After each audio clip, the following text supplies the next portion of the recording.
Hi everyone. Today we're doing lesson 10.4, which is posting from the cash receipts journal. So our objectives for today are to post cash receipts to an accounts receivable ledger and a general ledger, and to prepare a schedule of accounts receivable. This lesson is going to be very similar to lesson 9.5, where we posted from the cash payments journal.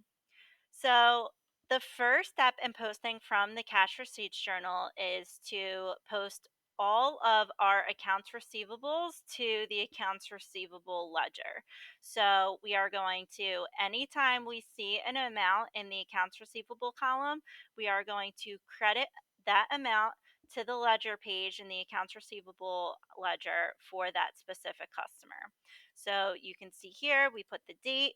Cash Receipts Journal, page 11, so CR 11, we are crediting $381.60.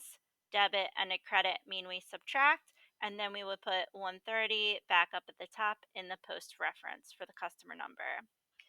The next step is going to be to post each of the individual columns to the general ledger.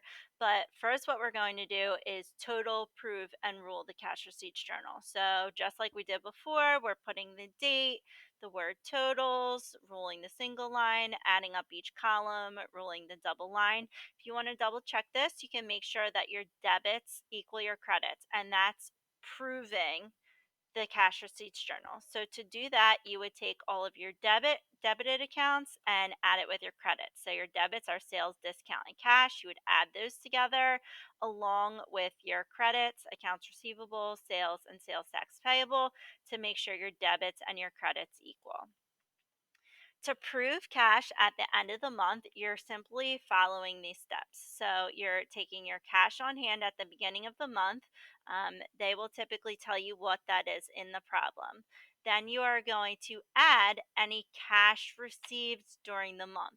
So that amount is going to be the total under cash in the accounts receivable ledger. Okay. You're then going to add those two amounts together. Then you're going to subtract your cash paid during the month. That's going to be the total of cash from your cash payments journal. Then you are going to make sure that that amount equals what you have in your checkbook, and your checkbook balance will be listed in the problem as well. That is proving cash at the end of the month, making sure what your records say you have matches what your bank account says you have. And then from there, we would post to the general ledger. So each individual column would get posted to that page in the general ledger. So accounts receivable, sales, and we'd make our way down our line. And just like we did in the cash payments journal, after we post, we would put the account number in parentheses under the total, as you can see here. Once you're finished, your accounts receivable ledger will be finished. It shows everything that is owed to you from each one of your customers. And from there, you can create your schedule of accounts receivable, which is the same thing as a schedule of accounts payable, except instead of the vendor accounts, it's your customer accounts. So a listing of customer accounts, account balances, and total amount due from all customers. Again, this is going to be prepared after all entries in the journal are posted.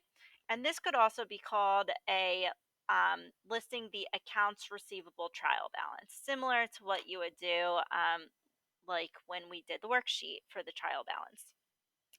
And so this is an example of what the schedule of accounts receivable would look like. It's going to have the total for each individual customer that's owed by them, and then the total accounts receivable will match the amount that you have in accounts receivable in the general ledger.